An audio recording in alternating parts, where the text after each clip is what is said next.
Okay. All right. We're on.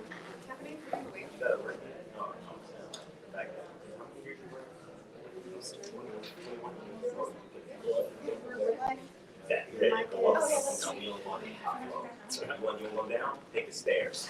We rise.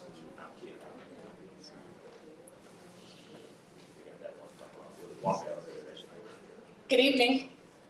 Good evening. Hi, everybody. Hey, hi. If you came here and you aren't feeling loved, I guarantee you, you will feel loved by the time you leave. Love is intrinsic to you. It's innate. I bet you thought I was going to get up here and tell you what love is, but I can't. I can only give you my point of view, my perspective on love. So, love is light, and you are a light. I'm going to keep this brief because we have some amazing speakers to get to. But I want you to humor me and close your eyes. Place your hands to your lap, palms up. Take a deep breath. Let it go. Now we're going to do a mental exercise with you. The first mental image I want you to bring to mind is the sun. Think about its warmth. Think about how it shows up unconditionally every day, even on a cold December morning.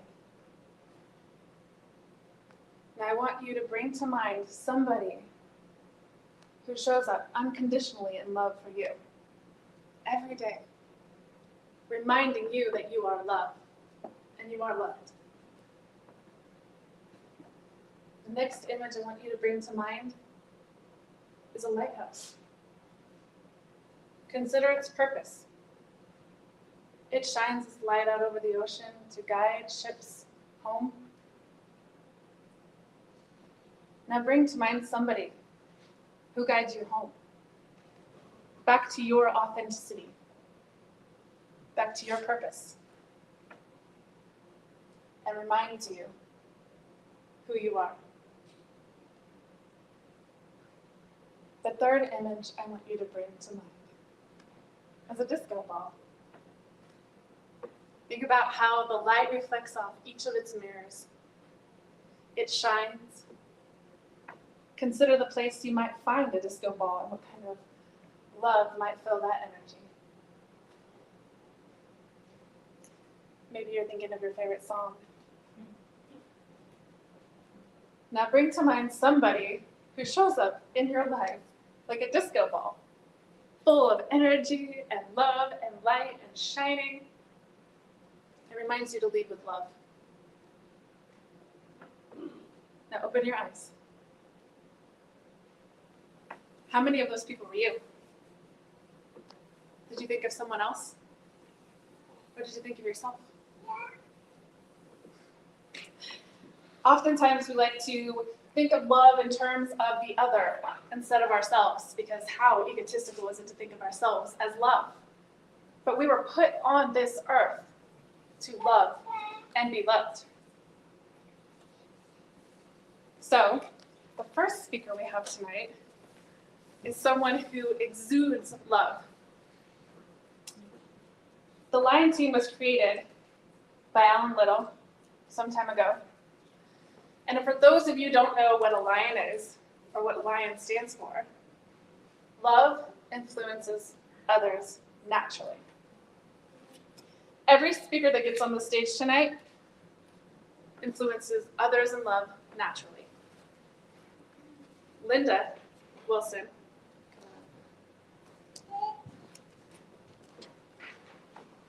is our first speaker tonight. Linda, you complete me. Thank you. I'm looking forward to hearing all that you have to say and more. Thank you.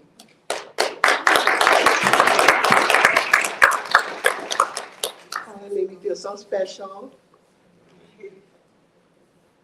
Title of my message tonight is From Scaredy Cat. to a lioness. But first I want to start off by welcoming everyone here tonight. Hello. Hello. Hello. Hey. Welcome. You are here with a group of people from Activate Your Power Now. And tonight you're going to learn about what it means to be a lion. And hopefully that'll entice you to become a lion also. I will share with you a story. I heard a story about a cat and mouse. They died on the same day and they went to heaven. And when they got to heaven, Peter greeted them at the gate, and then a few weeks later, he ran into the mouse. He asked the mouse, "How is everything going?" And the mouse said, "Oh, this is great. This place is so huge. Can I get some roller skates?" Peter said, "No problem." So he handed him some roller skates. And a few weeks later, he ran into the cat. The cat said, Peter asked, "How is everything going?" And the cat said, "This is fantastic. And to top it off, I discovered Meals on Wheels." Thank you so very much for laughing. Really appreciate that. It's my confidence. Hey. But yes, I want to share with you three things. I'm going to talk about what it means to be a lion to me, and three things that helped me go from a scaredy cat to a lioness, and three tips on overcoming the fear of public speaking. Lion, love influences others naturally. What does that mean to me? It means community. It means sharing our lives and our resources with each other. And we joined the Lion Speaker Academy. And in the picture, you'll see us, the four of us sitting at the table. We're called a Pride, and we gave our pride a name. We called ourselves the Women of Power. And we connected so much that we hated to, when we graduated, we hated that we weren't going to be able to see each other every week or call each other every day or read each other's speeches. That was so inspiring, so enlightening, that experience. And then we all graduated together. That was a wonderful bonding experience that we will never forget, that we'll carry on. We got stories to tell our grandkids about being a lion. So what helped me go from a scaredy cat to a lioness? I'm going to share with you 3 points. But there are more things I could share with you about going from a lioness, from a scaredy cat to a lioness. Do you have 3 hours? Oh, no, we need to be out here by 8. Okay. No worries. I'm just going to share with you 3 things that helped me. The first one is my faith in God. God has healed me and delivered me and encouraged me in so many ways. And I feel his presence when I'm outside sitting on my deck and listening to the birds, watching the leaves and the beautiful flowers. And I just feel his presence. And I can feel him when I pray and that prayer is answered. And I'm going, oh my God, it really happened. Oh my God, there is a God. Oh. So yes, it's my faith in God, praying, reading, and then just sharing his love with other people. That's what's helped me come out of my shell, come from a scaredy cat to a lioness. What's next is friendship. Friendship is important. Friendship is important because you'll have somebody in your corner. When you feel like throwing in the towel, that friend will be there for you to help pick you up and say, you can do it. You can go for it. Don't give up. So it's important to have friends in your life. It's important to have mentors in your life. And it's important to have coaches in your life to guide you along the way. So this is something that's helped me go from a scaredy cat to a lioness. Is friendships, mentors, and coaches. The third thing I'm so excited about is Toastmasters. How many know what Toastmasters is? Woo, all right, half the room, all right. Toastmasters has been around for 95 years, did you know that? And I've been a part of Toastmasters for 15 years. And I stick with it because of the results. I got more confidence, I learned how to organize speeches, have an opening, a body, and a conclusion. But then there's the part when new people come in and you get to mentor them. And after 3 speeches, you should see them. They are so filled with confidence. And that just makes me so all warm and fuzzy inside when I see that happen. So Toastmasters is an awesome place. It's a program that'll help you with your public speaking skills and your leadership skills. So not just speaking, but also working on your leadership skills, learning how to facilitate and coordinate meetings, coordinate something like this. Toastmasters will help you get there. So that's why I love Toastmasters. Toastmasters has helped me come from a scaredy cat to a lioness.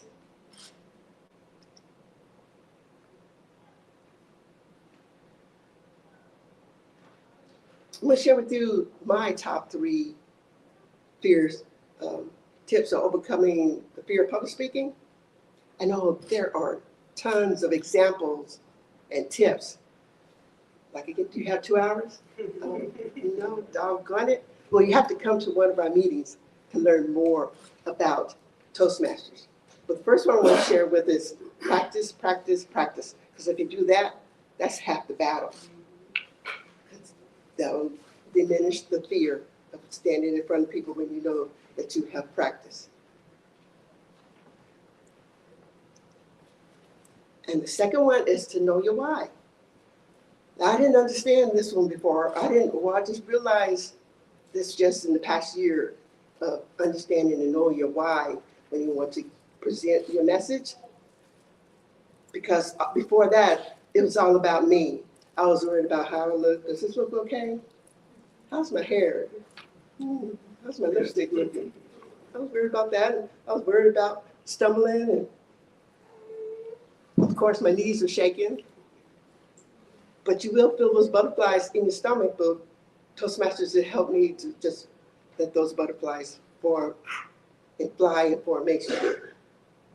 And it's just knowing your why. Your reason to giving your message is to encourage other people. So understand what your why is, it'll take away most of your fear when you get up in front of the people. And the third is scripts. It's okay to have scripts.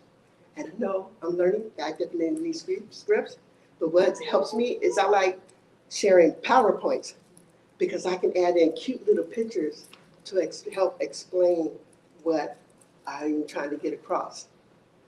So it's okay to have notes to help you get through. Because one time I tried to do it by memory and I forgot a whole paragraph. So it's a good thing that nobody else knew that but me.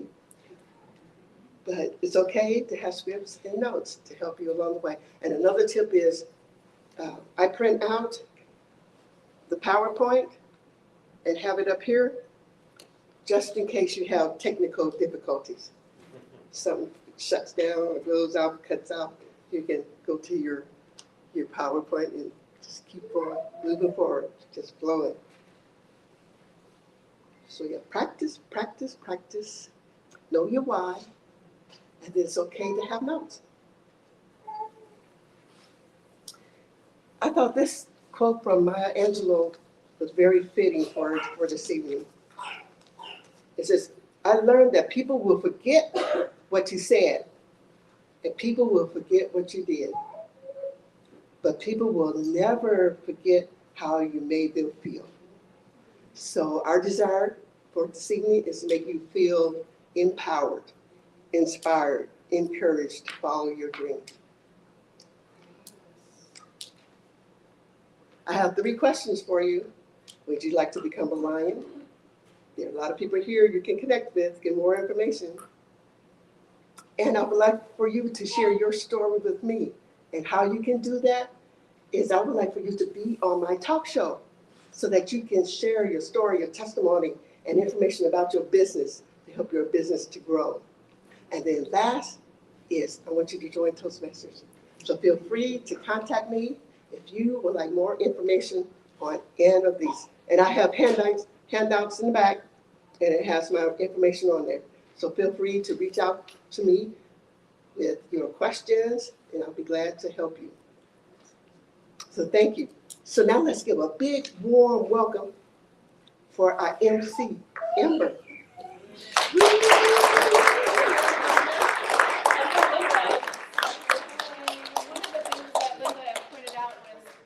Well, I want to point out our shirt first of all. What does it say, Linda?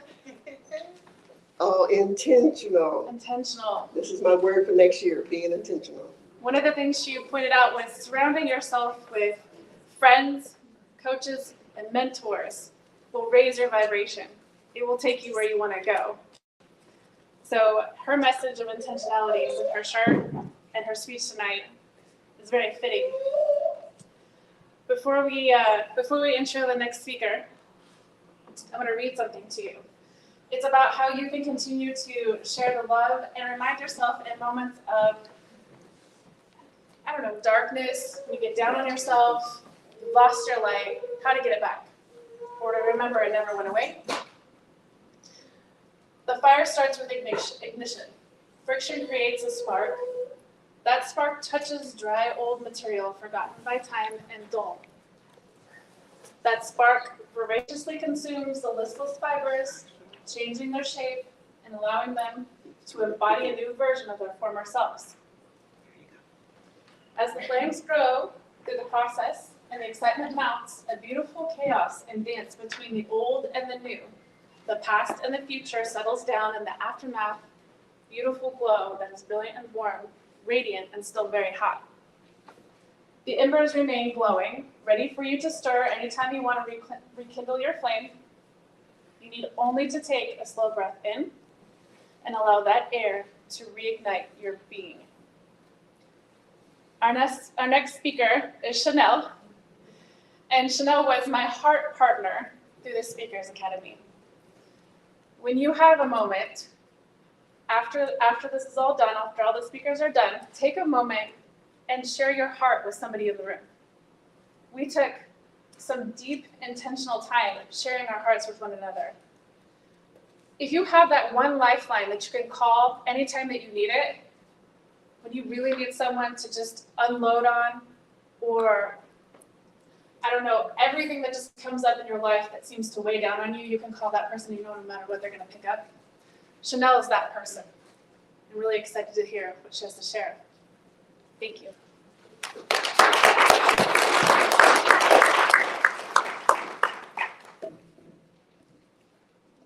Love you, Ember. My soul is good. Alright, so thank you, everyone who is here, who was a part of my journey, everyone who played a role in my previous year, because it was a year of tremendous growth and transformation for me. And a lot of you got to witness that. It kind of began around the time when we had graduation from the Lion Speakers Academy. I showed up with a freshly shaved head, and it was the first time that I had ever done something that radical with my hair, and it was symbolic, so I made a video about it, and it was the first time that I wanted to show that I was in control of my own identity. I called back my power, reclaimed my energy, and that was kind of intimidating to a lot of people because I basically transformed right before their eyes in a really short period of time. And so when I look back, I didn't ask you how to click this. Okay, so spring of 2021, I was messy. I was a mess when I first showed up at the Lion Team Connect night. But I wanted to improve my ability to be able to speak my truth and tell my story, so I joined the Speakers Academy. I could tell that I had lost my way. I lost control along the way. And so if each of these crates represents a story that ended with me feeling betrayed, used, cheated on, or disrespected, it would look like this. Imagine one of those crates is your parents having you at 19 and 20 years old, and it's the crack era in the 80s, and you're in Chicago. And there were a lot of times when I felt helpless and unsafe. Like those bottles strewn all about, or I don't know about you, but my child self was pretty awesome. So that was something that I like to express, but I got bullied because of it. So that's another crate sitting there. And right after that, I remember opening for Bun B, a rapper, at House of Blues. And I was rocking the stage with my husband. We had a whole music duo, but it ended really catastrophically, to say the least. And so that's a lot of those crates sitting there. And I had a little girl to raise in California because I had fled from Chicago and that whole rock star lifestyle, left it behind. And then I found myself in the Lion Speakers Academy, and it was like 10 years later, and I had been speaking out in public about my overbearing, controlling, monitoring, and did I mention incompetent husband? So, I mean, it's on tape, right? I was like, I went in. So, but that's when I realized that, wow, I'm an overcomer, first of all, with quite a story to tell. But I was done with that whole like disappointment and codependency on others to survive. I had also developed a tendency for like fight or flight when things were going wrong in our relationships. And so this year I was like, I'm under construction, time out. And that whole road needed to be cleaned up. And so the concept of this presentation is kind of like the construction cones are what I use to keep people out. And it was a way to create safe, healthy boundaries for me. And my biggest lesson of last year was that setting those clear boundaries could help me avoid being taken advantage of by others. And it was the first time I was starting to say no to mistreatment. So that looked like me protecting my natural self and introducing people to my new boundaries. And my natural self is another way that I say like my inner child. It could be triggering to talk about childhood to me and a lot of other people. So like natural self, that's your essence, that's what you're after, and there's a way to get to it. But when I started using my boundaries, even my boundaries were shocked. They're like, she's finally using us? So, I had to get used to being the bad guy because it was me who was getting healed. Self-care is healing for the soul, and it heals that wounded inner child. But you got to dig deep, you got to do the work, and get down to the matter. So the first thing I did, I said, okay, let me pay attention to what I did as a kid when I had free time by myself, when it was just time for me to play. And those were the clues to help me kind of find out my mission. And what I learned is that you know, you can do the shadow work, but it can be playful too. So you can let it all hang out. You can be free. You can not be too self-aware and just enjoy yourself. Like when you've fought for that time alone, now you have a time to really be you and not care if you're doing the right thing or not. And quality reflection time is needed. You know, God speaks to you when you can pay attention to that little voice that's there. But if you're hearing someone else's voice instead of God's, that's a sign that you're too dependent, that you're putting your faith in something else. And so I had to ask myself, how many boundary lines should I make? And it turned out to be a freaking lot, but it started to look like an obstacle course, but there was a method to my madness. It's about reparenting yourself. And when you do that, you can kind of help your inner child know who's safe to be around and who's safe to let in. Because the ones you let in, they're authentic and they're able to be their inner child too, let it out to play, and then we can all play together, right? So a lot of people, though, they try to take control of your destiny. Like, people are trying to take control of my destiny. So I found that disrespectful. And I said that people pleaser doesn't exist anymore. So some people were treating that like it was a crime. They're like, you can't do that. You have to keep doing what, bending yourself over backwards and do what we want. We don't care about what you want. And that's a form of manipulation, right? So you got to make people respect your boundary line. And some try to jump over it. And that's when you need some heavy duty boundaries and tell them to stay in their lane. Those are the final kind of boundaries, like divorce. That's when you cut off the access to that road to your natural self. You don't, not everyone deserves to be there, especially if they threaten your growth or they're regressing you backwards. They need to go. And so, yeah, I've been there, done that, got the shirt. And now it's like I'm Neo, because eventually it's like there's nowhere else to go. There's just cones all around you, but I can jump up and I can soar from there, and there's no boundaries in the sky as it pertains to the people that are in my life that are there for my greatest good. And my mission with Art Worth Sharing is to help you to bring your natural self out to play creatively, like when you enjoyed music and art in elementary school.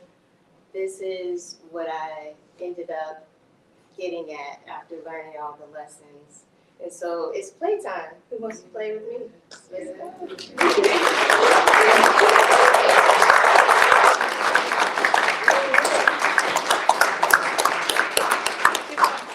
Thank you, Chanel. Wow, that was beautiful.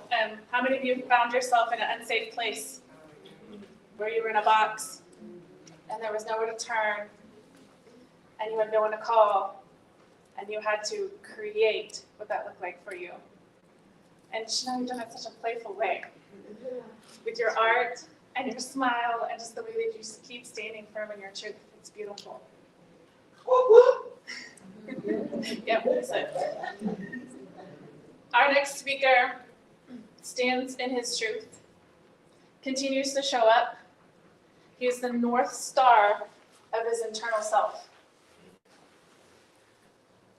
He has chosen to live a life of love, self-love, which isn't always easy to come by.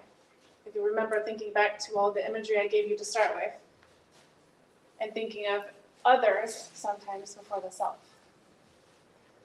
Tokyo is our next speaker, and I'm excited to hear how he shares in love.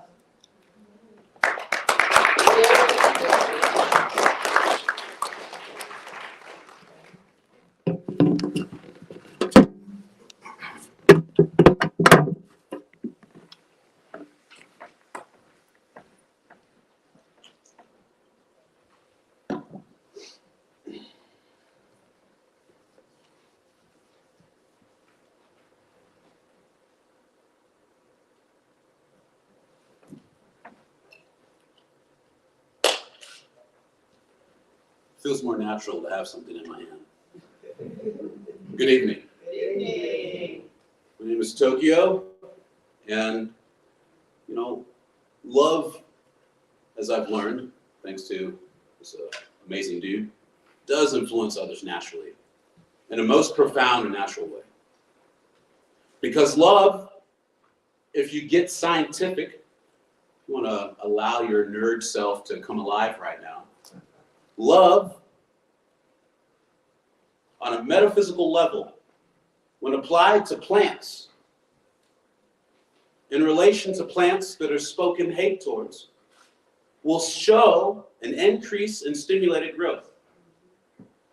Love, when spoken to bottles of water, 3 bottles of water, one spoken with love, one is spoken with hate, the other is neutral. These bottled waters encapsulate little pieces of rice.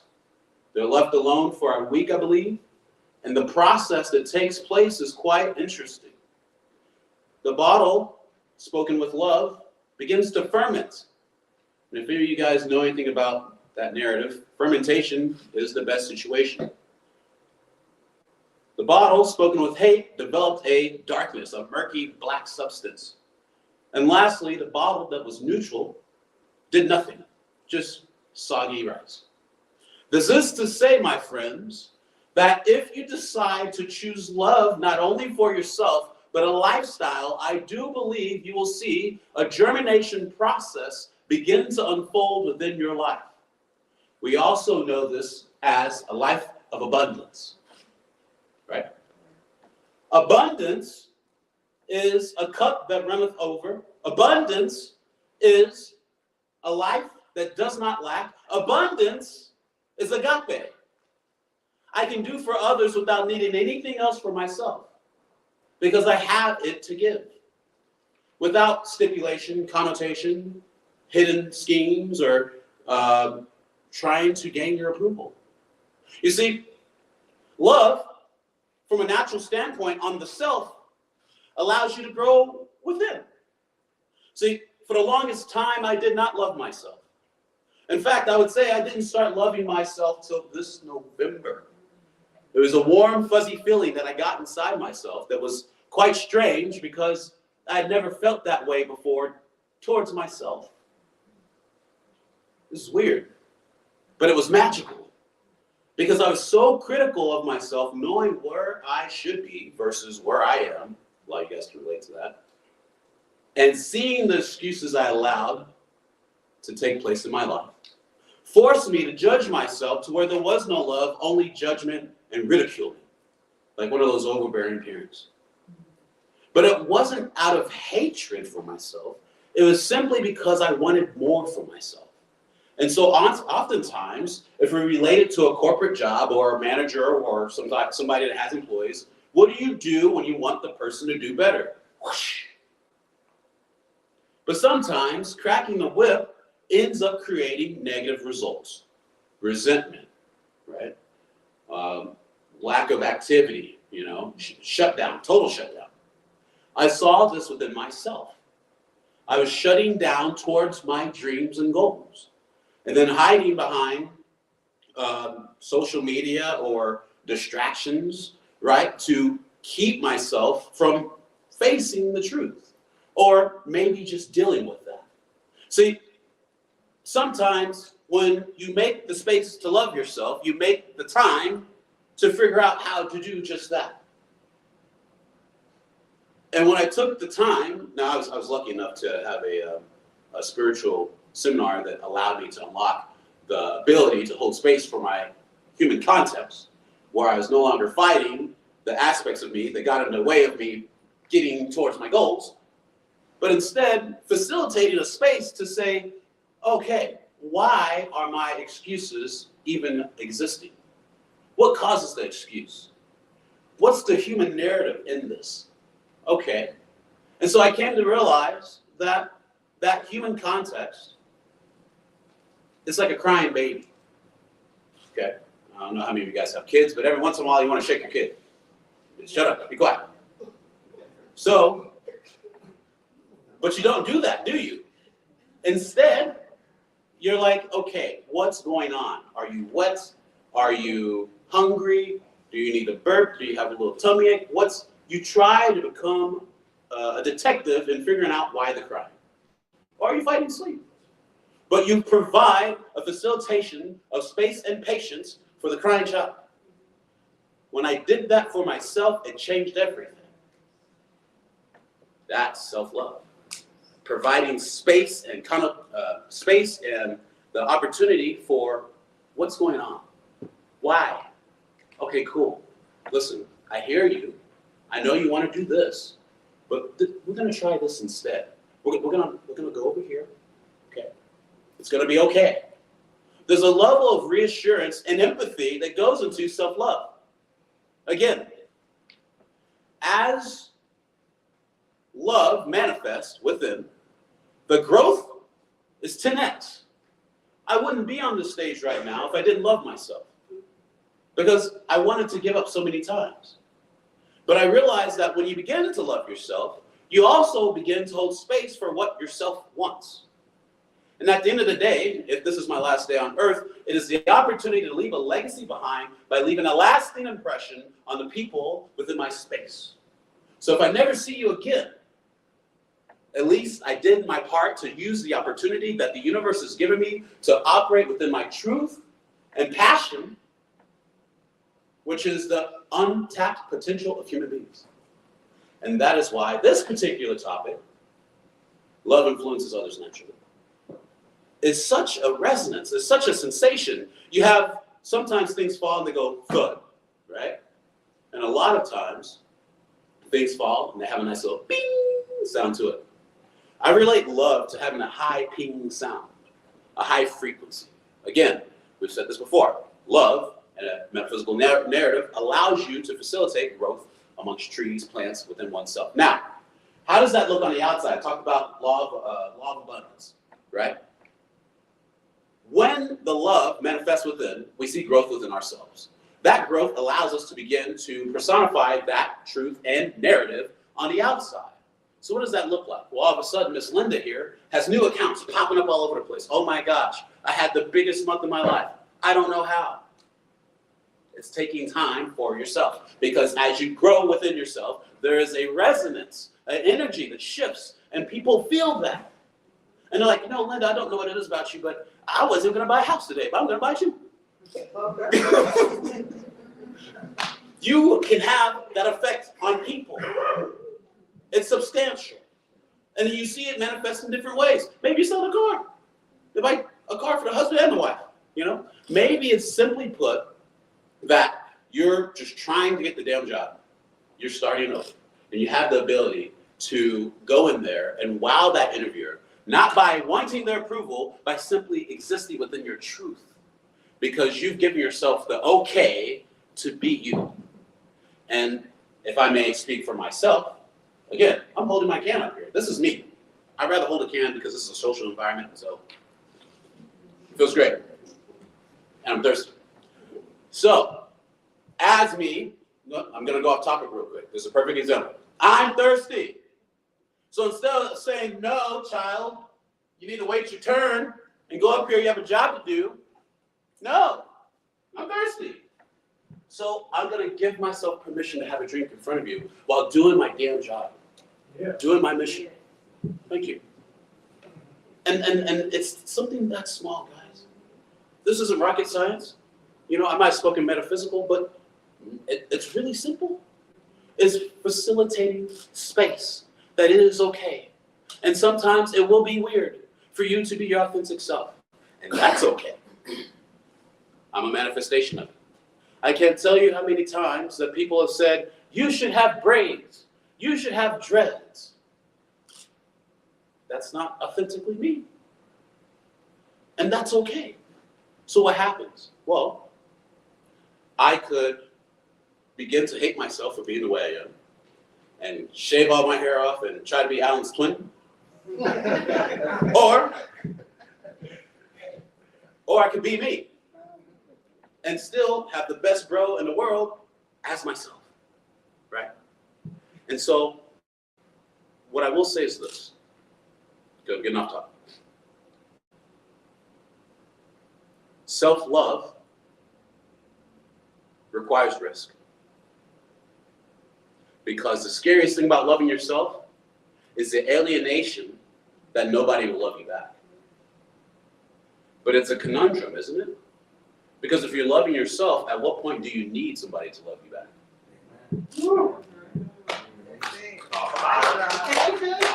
At what point do you need? You don't. You don't need it. All that is left at that point is simply the universe to play the matchmaker, to bring people into your space, life, whether platonic or romantic, that reverberate the same energy you have for yourself. Let me speak from experience again. I don't like speaking unless I have experience in it, or else I'm just making stuff up. I started doing mixed martial arts this year. Well, last year I fell off. But I started doing it this year. Striking in Taekwondo and then Brazilian Jiu-Jitsu for ground. Right? Just doing it because that's me tapping into my masculinity, blah, blah, blah, blah. It's my journey. Now all of a sudden I'm meeting people that also do martial arts. Oh, this guy's a brown belt. This guy's a black belt. Oh, this guy does Wing Chun. What the hell is that?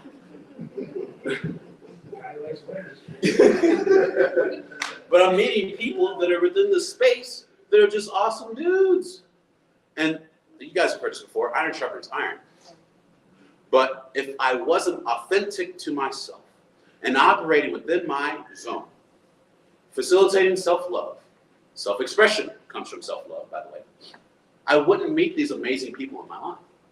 Hell, we can even say that this row right here of people, if we weren't in our zone, we would have never met each other.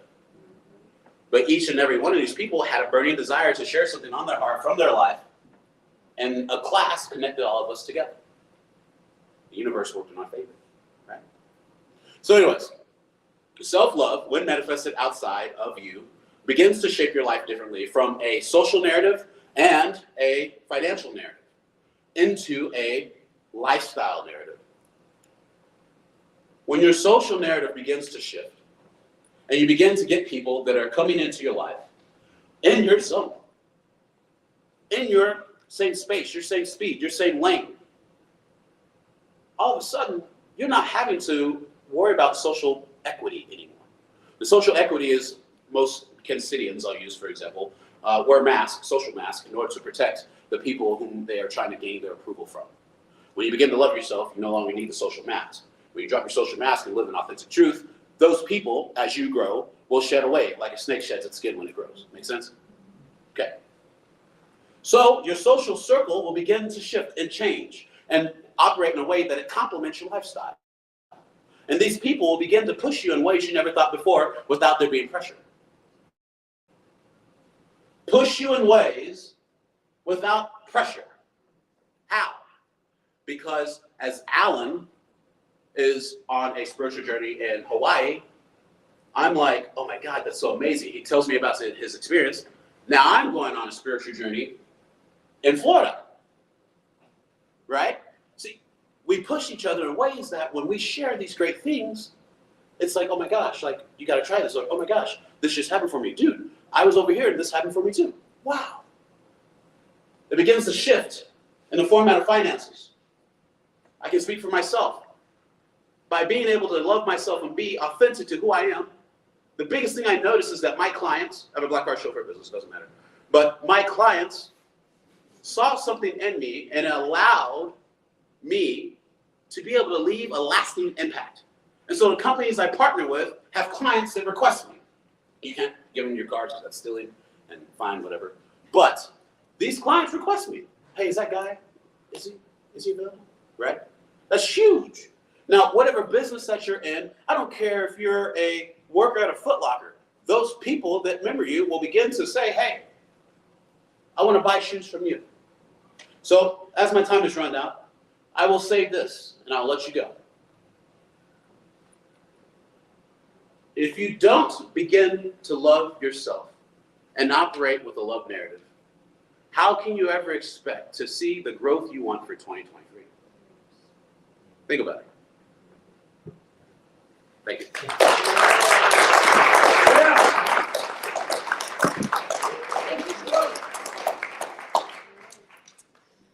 Tokyo, one of the things I want to point out is that he said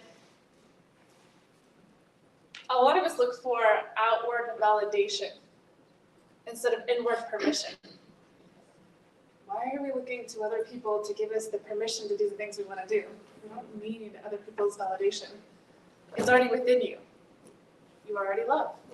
You are already the creator of your own life. Speaking of creating your own life through love, our next speaker has created an entire platform to share. She's created, through her own purpose and her own passion, a way for other people to share their stories so that other people can grow and reverberate in that vibration and share their love. Our next speaker is Isabel Black. And I just absolutely love her.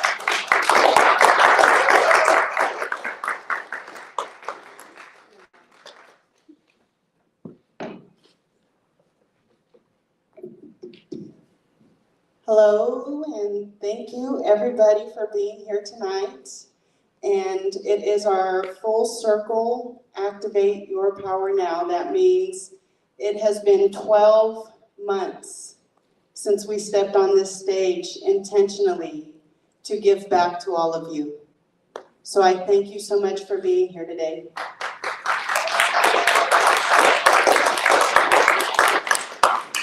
My name is Isabel Luz Camacho Black, or Izzy, the Intentional Healer. I wanted to share today what the Lion Team means to me. So, as we were planning today's event, and we were just feeling very grateful of everything that's transpired this last year, I was reminded that there would be no Activate Your Power Now if Alan and Sky hadn't stepped into their truth and answered their call. So I want to thank both of them and give them a round of applause right now.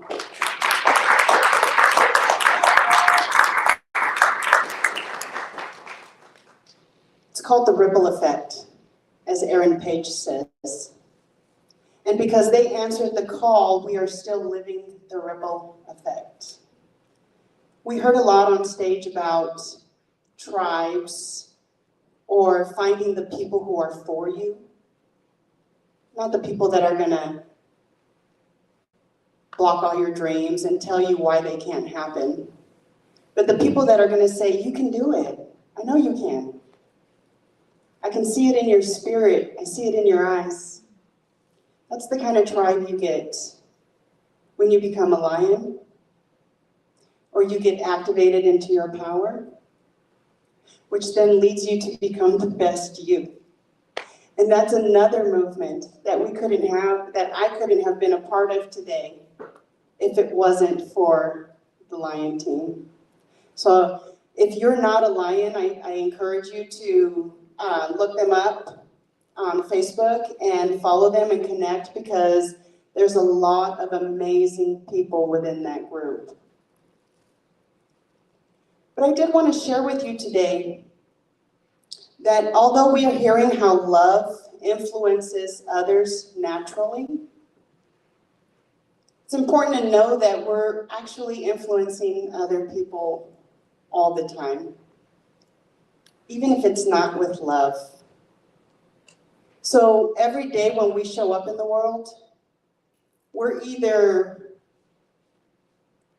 building something greater, helping to build something greater, or sometimes we're actually like a little hammer out in life, just chiseling at people's joy and taking away from their spirit without even knowing, because you're running late, or you didn't sleep well. I mean, there's many things. And that's why it's important to take time to pause, to breathe, to have a clear understanding of what's going on in your life and why. Once you evaluate, you can create your boundaries, as Chanel mentioned. And once you create your boundaries, guess what? Just like Tokyo said, all the dead weight is just gonna fall off. You know, I like to say that even rotten fruit has its purpose, right? So we don't judge the people that fall off from our life or go a different path. We send them off with love and light. And then like Tokyo said, that's what you'll be encountered with in life as well. So I just didn't want to take up a lot of time today, since we have a lot of speakers and a lot of wonderful stuff still to come, a lot of great messages. So I just wanted to get up here and thank you and encourage you to follow us on Facebook and on our website, Activate Your Power Now, where we're gonna have a list. We have a list already of all our 2023 events, where we're chaptering out to 3 separate event spaces. We'll have 3 events a month with different topics. And our goal is to dedicate to grow with you through 2023. So we want to link arms, become your tribe, and walk with you into greatness, because we do believe in you. You guys have a wonderful night, and happy holidays, and enjoy the rest of the show. Thank you.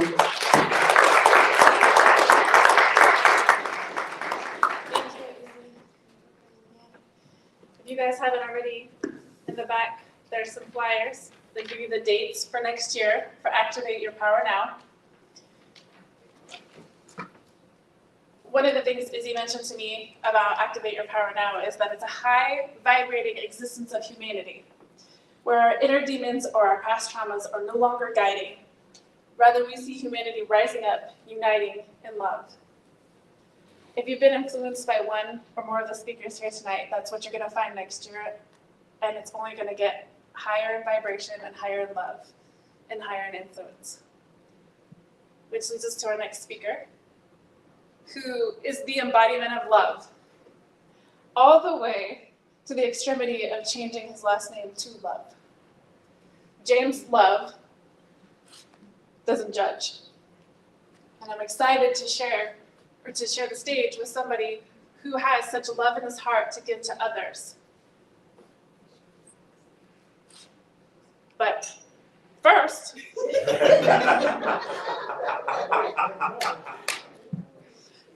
before we welcome James to the stage, we're going to welcome another one of my sisters, Shanna. She has a heart that has changed pain into power, and that power into love. And she shares it unconditionally with everyone that she meets. I really encourage you after today to take a moment and just stop by her. She will give you a hug. Shanna.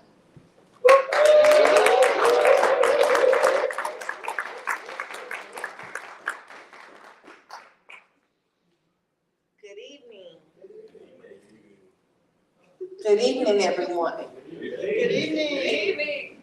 So we're talking about love tonight. How love influences others naturally. We're gonna exercise tonight, though. We're gonna exercise that love. But we're gonna exercise that love with ourselves. How can you influence others naturally if you don't first go within and influence yourself with love? Talk about it. So I want to talk to you about, is your love tank full or is your love tank empty? My subtopic will be, are you on, oh my goodness. Got this. Oh, my subtopic will be, are you full or are you empty?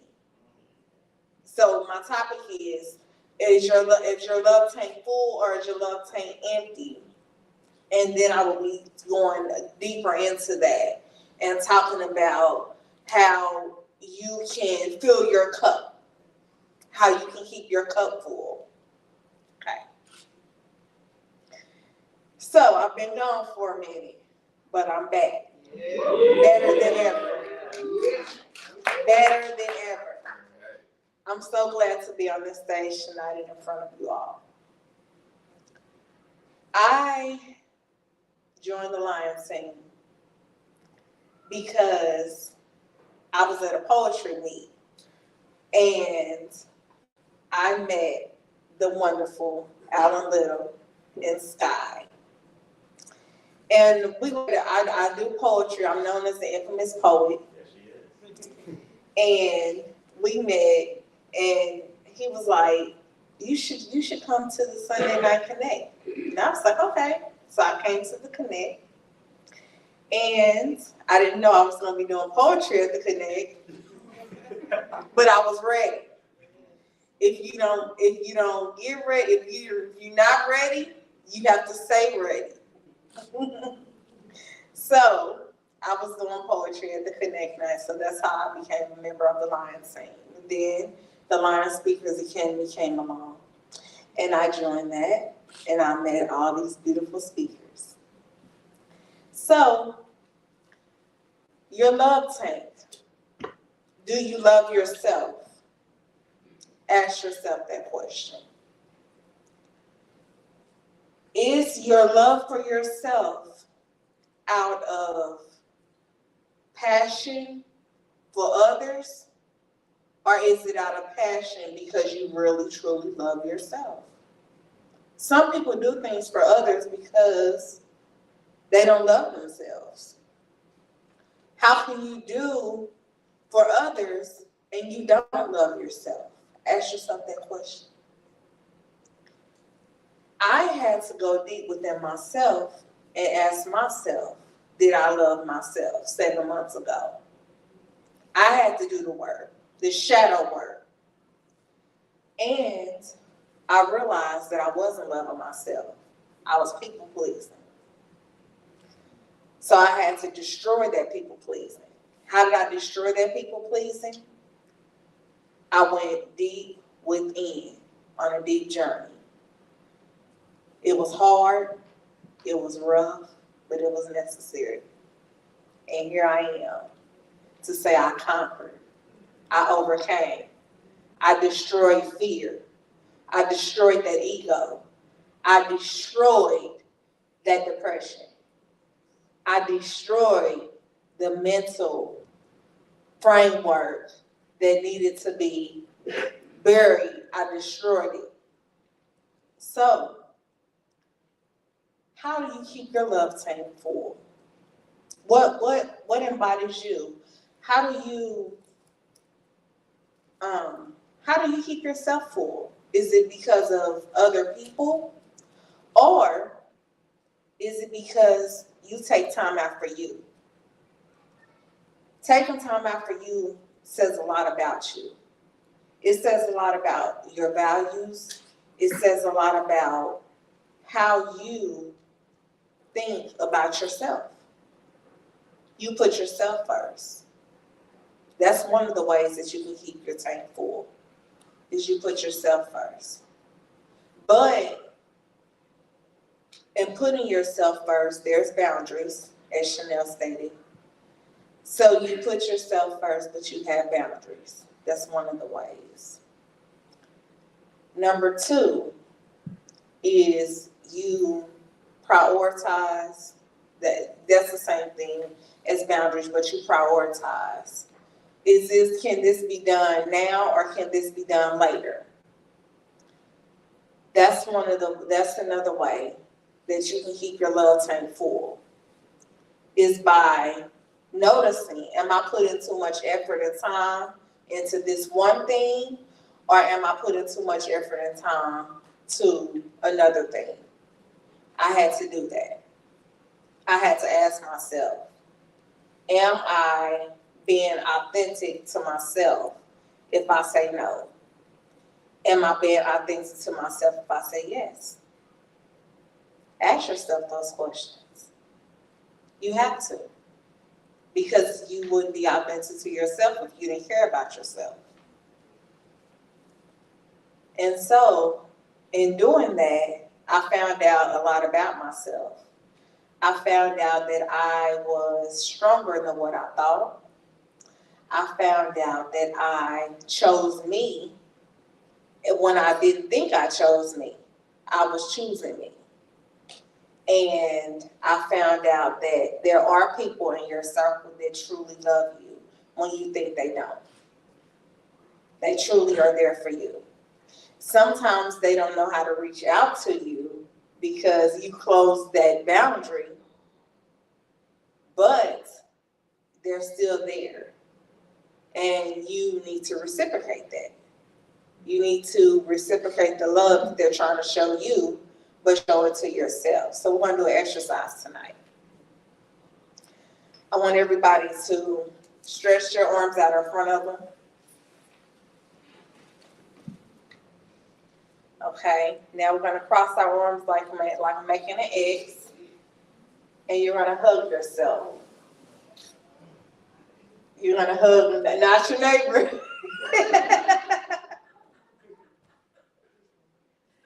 But you're gonna hug yourself. And you're gonna hug yourself and you're gonna say, let yourself feel the love that you give everybody else, but you're giving it to yourself tonight. So just sit with that. Just sit with that love. Feel the peace and the warmth that you give to yourself as you hug yourself. That feels good, doesn't it? It feels good to finally love yourself. It feels good to finally know that you can be there for yourself. So if I don't say anything else tonight, remember to love yourself. In times when you get deep and then those thoughts come to you, hug yourself. There's nothing wrong with hugging yourself. Nothing at all. Nothing wrong with showing yourself love. That's what the message that I wanted to bring to you tonight is how love influences others naturally, but how in order for it to influence others naturally, it needs to influence you first. You need to embody love first in order for it to influence others naturally. Thank you.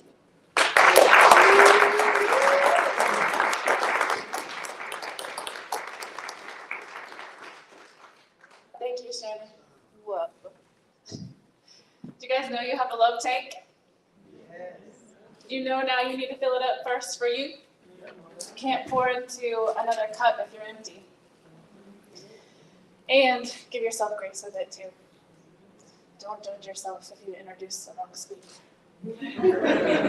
Forgive yourself for it and move forward in love. Yes. Thanks, Chuck.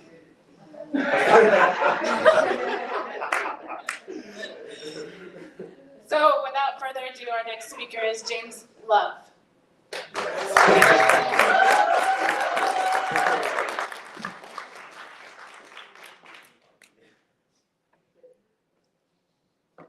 Love yourself. Look within. Close your eyes and feel the wind. This is the life you're living, but not the life you will live. Silence your mind and cross that bridge. Because on the other side, there's so much joy. All you have to do is let go of all this noise. Distractions, drama, all are alike. Keep your vibrations high and your spirit full of light. Ignorance is bliss, at least that's what they tell us. But when we shatter that glass, we realize the love we seek has always been within us. Let go, go live. You are the one, the master of your own bid. I'm gonna need everybody to take a deep breath.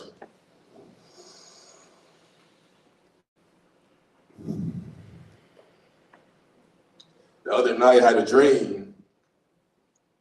I was walking down this street. There was a group of people around me. I was looking in the sky and there was this pulsating light, pulsating back and forth, back and forth. I'm looking up, I'm like, you guys see this? Everybody's looking forward. I'm like, what's going on in the sky? That pulsing light gets closer, it gets closer, and gets closer until it hits the center. And all of a sudden, an explosion. And from that explosion comes the heart chakra symbol, the Sanskrit symbol, the green symbol, and it was like love bombs shooting in all directions. And everybody that was on that street, we all just laid down and we received those love bombs. We received the healing. We received what we needed to heal our hearts. And I woke up that next morning and my heart was heavy. But at the same time, the wounds of my past were coming to the surface. You see, I don't know about y'all, but I need to receive those love bombs. So I'm gonna need y'all to put your hands up in the air and say, I receive love bombs. Hey, I receive love bombs. See, now that we receive these love bombs, I need everybody to turn to your neighbor, give them a hug and say, I love you.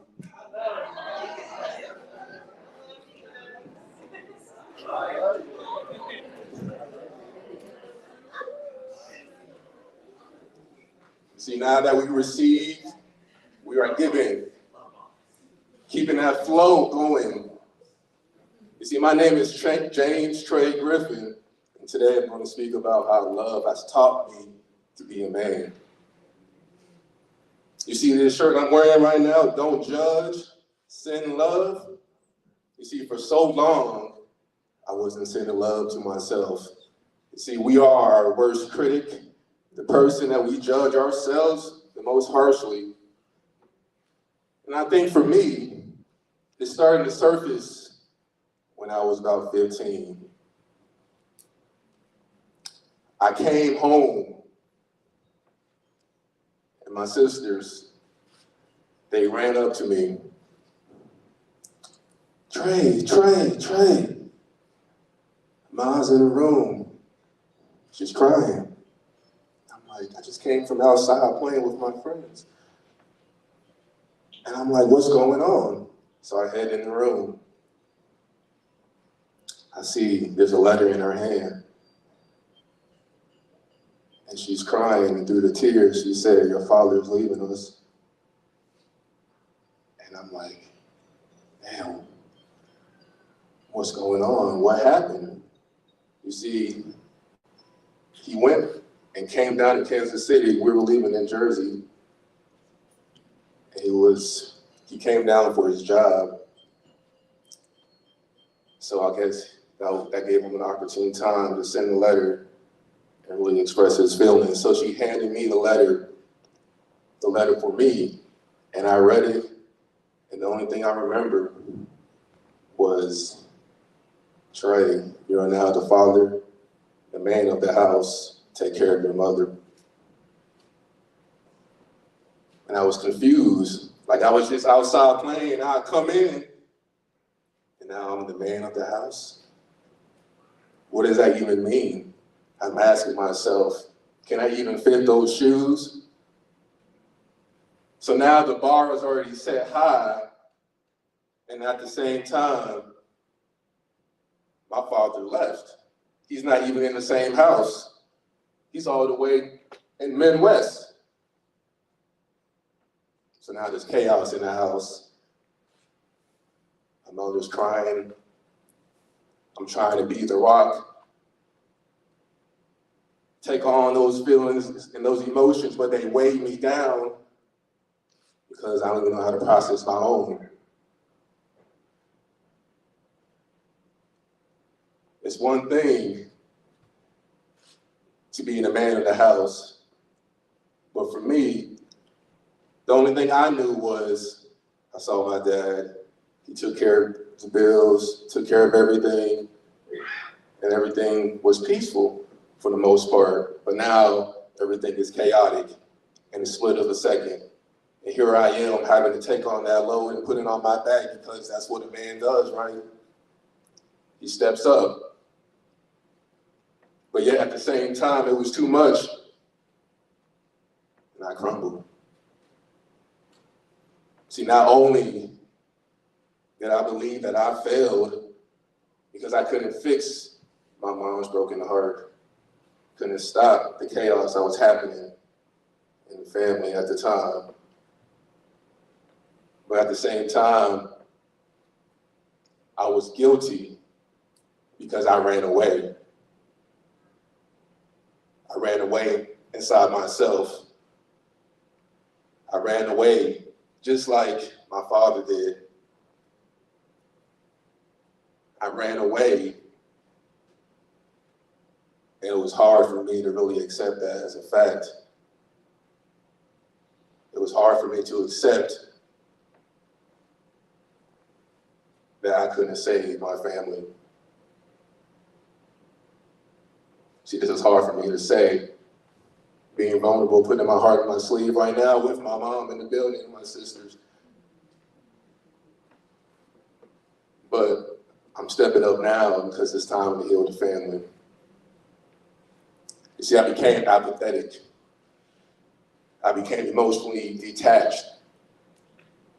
I didn't want to feel those feelings. And see, it was convenient when I graduated high school that it was time for me to go to college and leave while everything was still a mess and shambles, and the home actually getting worse. My mom having health conditions because of the stress. The relationship between her and my sisters are becoming strained.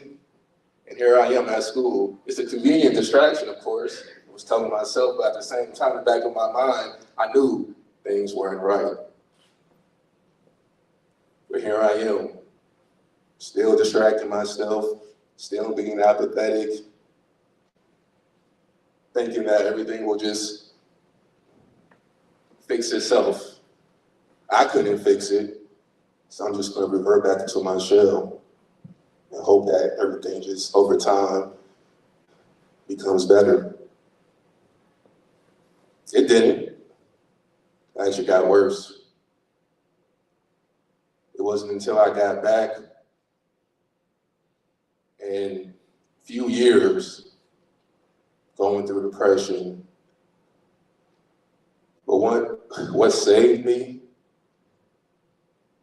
was actually the gym, to say the least. My ability to go to the gym, it was my safe space, my safe haven. It was a process, it's a place where I was able to process my emotions. It was a place where I was able to stay with myself and find that peace. And it was a bridge that allowed me to dive deeper into my health. You see, I had to separate myself. Before, I was separating myself out of isolation, out of loneliness, not knowing how to connect with other people, having superficial relationships, not really being able to go deep because I wasn't able to go deep within myself because of that blockage over my heart. But as I began to honor my body, to move my body, to feed it the right foods, things slowly started to open up for me. You see, after that, it led to me really going deeper into my health. There was a point where I would just be outside all day. Thanks my mom. Just be outside for hours, just asking God, like, why? What is going on? Why is there something, a hole in my heart that I can't feel? Can you help me feel it? You see, I set the intention unconsciously out of pain, asking for help. Being outside where I was in my own space, in the space of nature, away from external influences and just sitting in silence with myself. And through that, I was knocking on love's door. and opening myself up to receive the love that I was so desperately needing at that time. You see, that led to me understanding more about myself, more about the life lessons that I came here to walk. It led to me honoring not only my body, but my mind and my soul, going through a spiritual awakening. Because first, we have to love self. We have to receive the love, heal our hearts before we can really send it out in a balanced way. It's a process. And through my process, I learned so much about not only myself, but my family. You see, there's I could call them the 4 A's: awareness, acknowledgement, acceptance, and action. You see, before, when the initial breakup happened, I was aware of chaos. I didn't want to acknowledge it. I didn't want to accept it. I damn sure didn't want to take action on it. There was no action. I was in my room all the time. The girls asked me, "Why are you always in your room?" I didn't even know what to say. I was just like, it feels safe in here.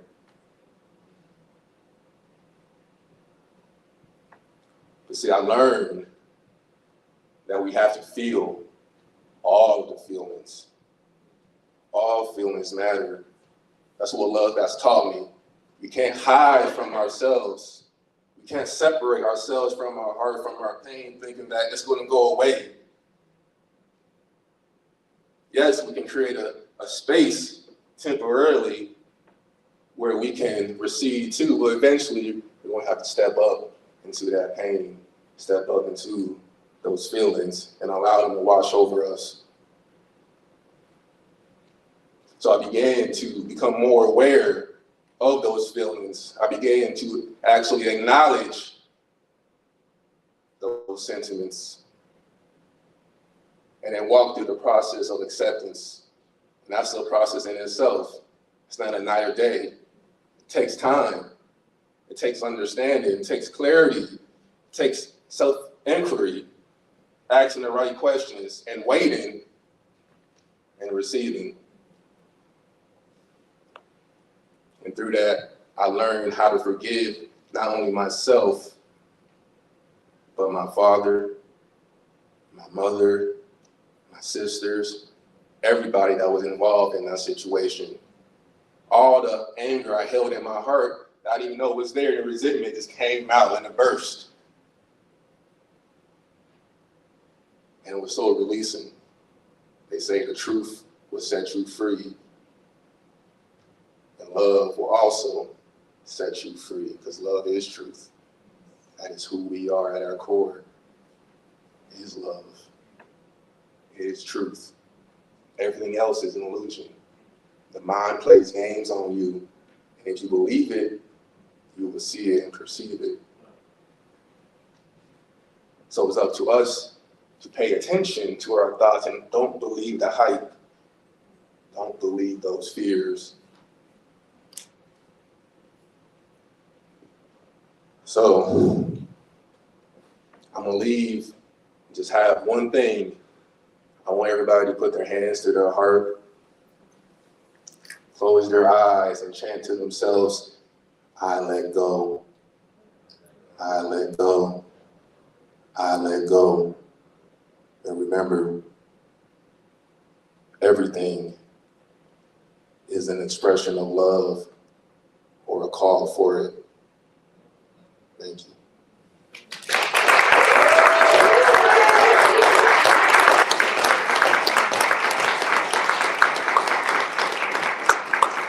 Thank you, James.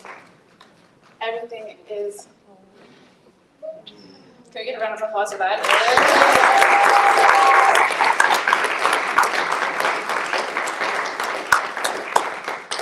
Everything is an expression of love.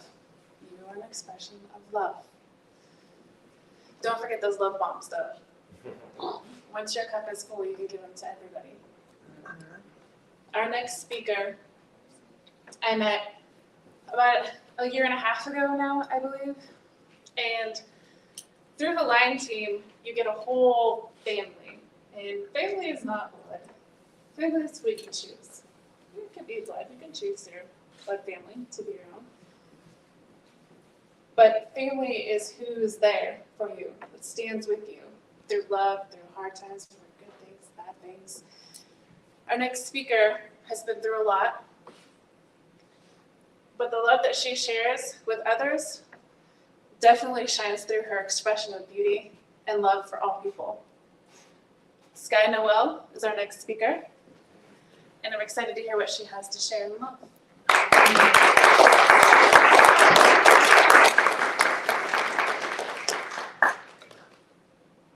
Hey, Hey. how are you guys all doing? Cool. Awesome. Cool. So I'm Sky. I'm a person who does many things. And yeah, like Amber said, I have definitely been through and experienced a lot. And I have a lot. I consider myself to be a high volume emotion person. So like if I'm really happy, I'm really happy. If I'm really not happy, I'm really not happy. You know what I'm saying? So I just want to get a show of hands in here. If of anyone who's ever directly been told or been given the impression that you're too much, maybe that you're extra, you need to tone it down a little bit. Okay, so it's like most people here. And so then if you think about like what that feels like when you actually are like, oh, oops, sorry, I like overstepped. Let me tone it down to make everyone else feel comfortable. And like, how do you feel yourself? I know for me, it just feels really off. And it's like, if you stay there long enough, things just start to get really weird. It's like, you know, it can get pretty dark. So I bring that up because love, honestly, is the same way. And if you have, and if you feel any sort of love for anybody, it's natural to just express it. But if somehow you're like, oh, I don't think that they can handle it. You know, I better not be too effusive in how I say hi to them because they might be really uncomfortable. That starts to sort of weigh in on who you are. And it starts to cut into your own authentic expression. So the thing is love does influence all things. And I really love what James said of everything is either an expression of love or a call for it. Because the truth is that when you embody love, everything you do, everywhere you are, everyone around you can feel it. And when you don't, everyone around you can feel it too. And if you're in this, you know, a lot of people in our society and in the world try to put love into boxes. And they try to say, like, this is what love should look like for this person. And this is what love should look like for this person. And this is how much you should give to that type of people. And if you look outside in the world, right, with all of the stuff that's going on, there's a lot of, like, you know, craziness and divisiveness, all of that literally, like, if those people were actually embodying their true love for themselves and letting them express their true love for other people, we would have a totally different scenario, and that fight energy would just go away. Because I guarantee people actually love people, they've just been told not to, right? So love really is a lot like air. It's one of those things that you can't really control, you can't really quantify it. So imagine trying to put air into a box and being like, okay, so I have this box of air, and you can't let any more air out, can't let any more air in, and you can only give that box of air to some people. But by the way, that box of air needs to take away from all of the air that there is in the world because there's only so much. It's kind of ridiculous, right? Like it's honestly impossible. And that's what it is when people try to tell you how to love, who to love, and how much love to give. And it all starts with yourself.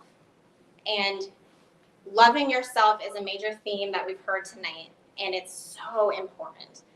And it is definitely not talked about enough, and it's definitely underrated, but it is so important that you love yourself unconditionally.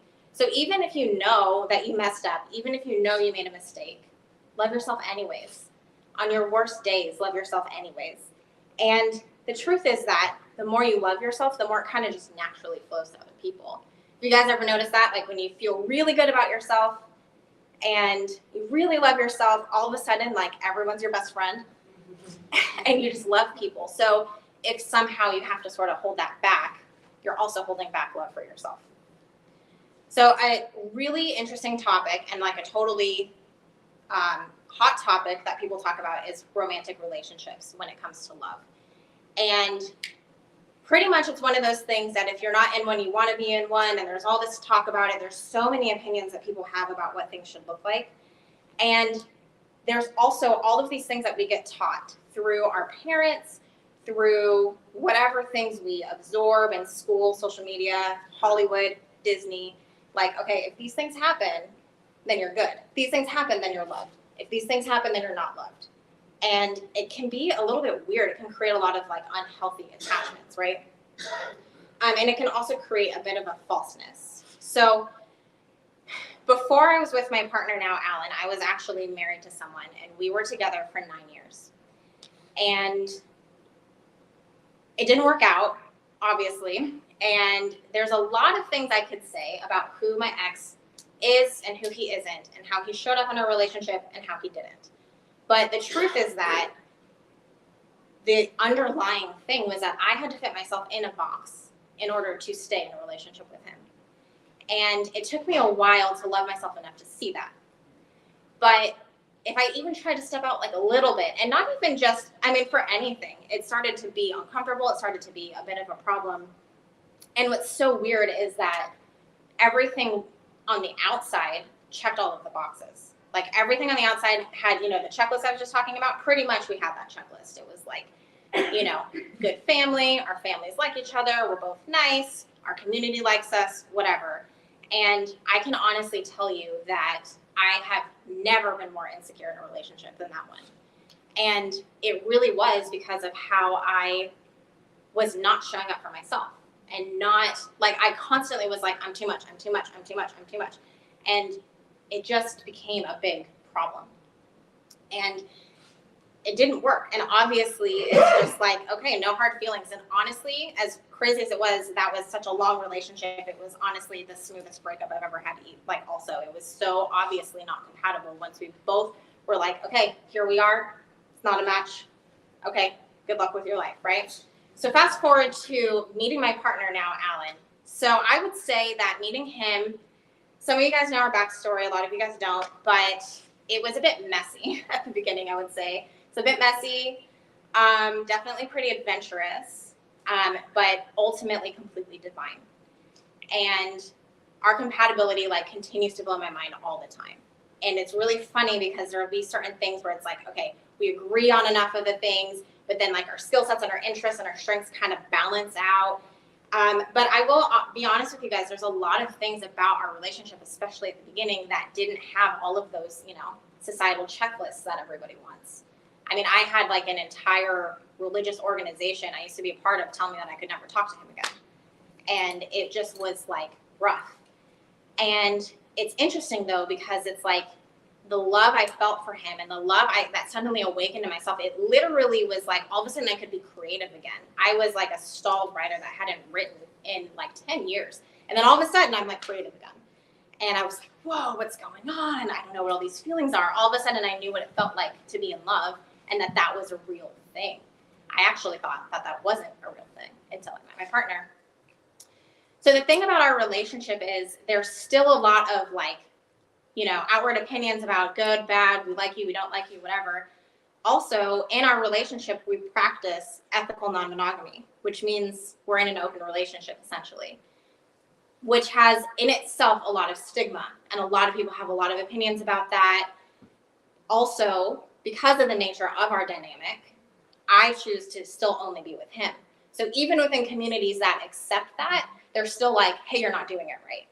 Or he's super hypocritical, or this is how it should be, or whatever. And it's just like, oh my God, you guys, like, seriously. Like, the biggest thing I would say in any relationship is just do it however it works for you guys. Do it however it works for the people involved. And one thing I will say is that it's interesting because being with someone where there's like a lot of outer chatter and opinions and not all of the society checklists, I've never felt more loved. I've never felt more secure. And it's like so much love that sometimes I have to check myself so that I don't self-sabotage it. Like it's like, I've told this to people before. I'm like, I have to like level up to like receive how much love I feel in this relationship. And what I particularly love is that I can be my full self.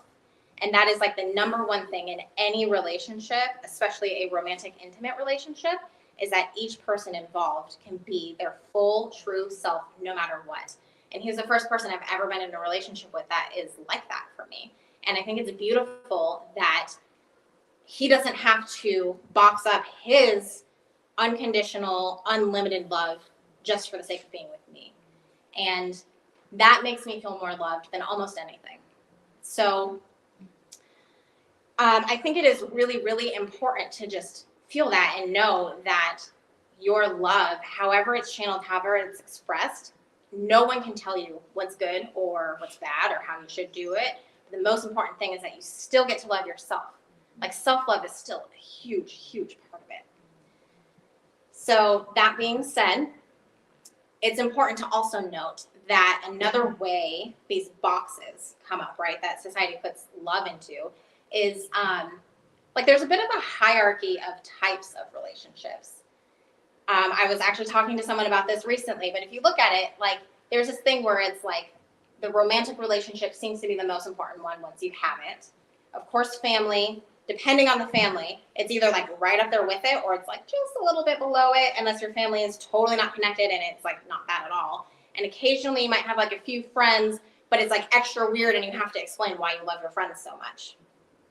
And it's interesting because we were talking about this concept of just friends. Like, you know, when you're really close with someone and people assume you're a couple and you're not, and you're like, oh, no, we're just friends. And right there, right? And like our language and things we say in society, it actually minimizes the power of a loving friendship. And it makes it less important. It makes it less and below a romantic relationship. And instantaneously, it's like almost a subconscious thing because you hear it so much.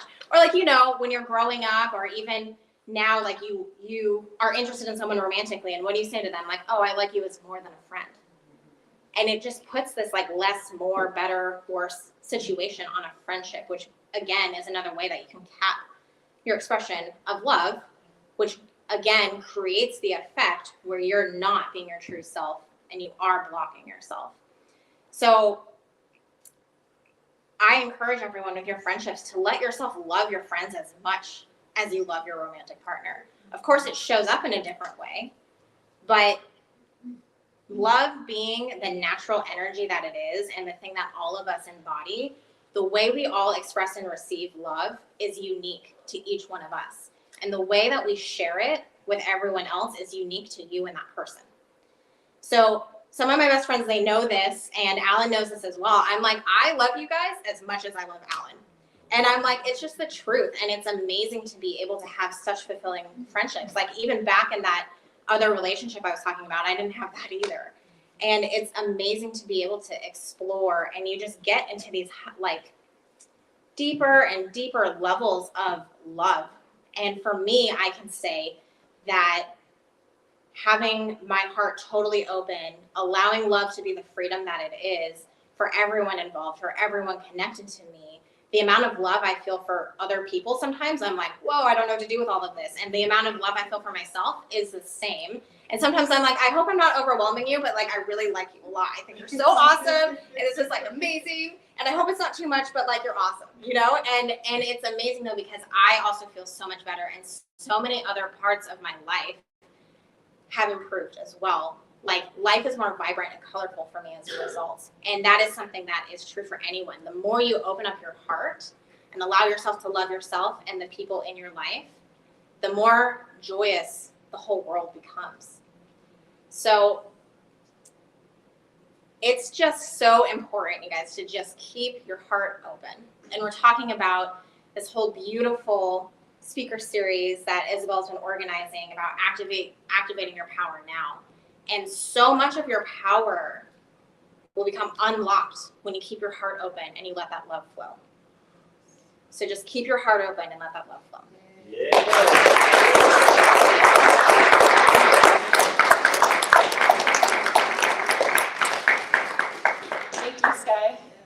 thank you. A lot of you don't know this, but she is my sister from another mister.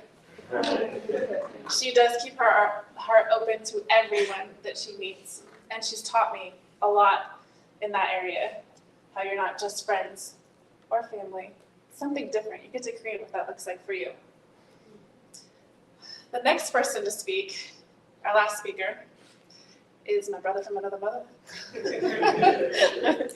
My purpose partner,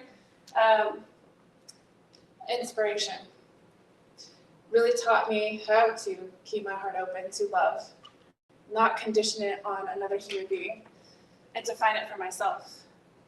Our next speaker is Alan Little, the creator of The Lion Team. Alright,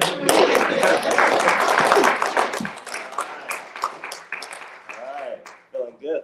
Is this mic on? How we turn this? Okay. Oh, okay. How y'all doing? It's great to be here. You know, it's really interesting how seeing the speakers. First of all, let's give it up for the speakers. You know, all of the speakers. The platforms that I'm like, oh my God. You know, like, y'all understand the first day of the Lion Speakers Academy when we created this academy to train speakers. Someone got up to like, hi, how's it going? Now I got people upstairs saying like, I'm the one. I'm here. We need to love all this stuff. I'm like, man, that's crazy. Who would have known that, man? And I think it really goes to one of my first principles of life is that I treat life very similar to how Andrew Carnegie treated his way he sees people, okay? The way he sees people is based on the California gold mines way back in the 40s. And the California gold mines, when they're in those gold mines, they're obviously, looking for gold, but people say, yeah, but what's the secret? How do you get so much gold in the gold mines? Like what's this? Because it's hard to find it. Well, here's the thing, you'll find mud in gold mines. You'll find bats. You'll find, spiders. But the only thing you're focused on is the gold. Whenever you meet another human being, just focus on the gold and, the gold will glow. And that's the key to it. So I love all of you guys, and my partner Sky getting up here, she up here just killing it, just like we're talking about love and our relationship and sharing the love with everyone, how there's no hierarchy. It really baffled me. Like a quick story, essentially about me and Sky's relationship. She doesn't know I'm gonna say this, but I'm gonna say it. You guys know that the very first day I saw Sky, I was like, oh, she looked just like my girlfriend. You look just like her.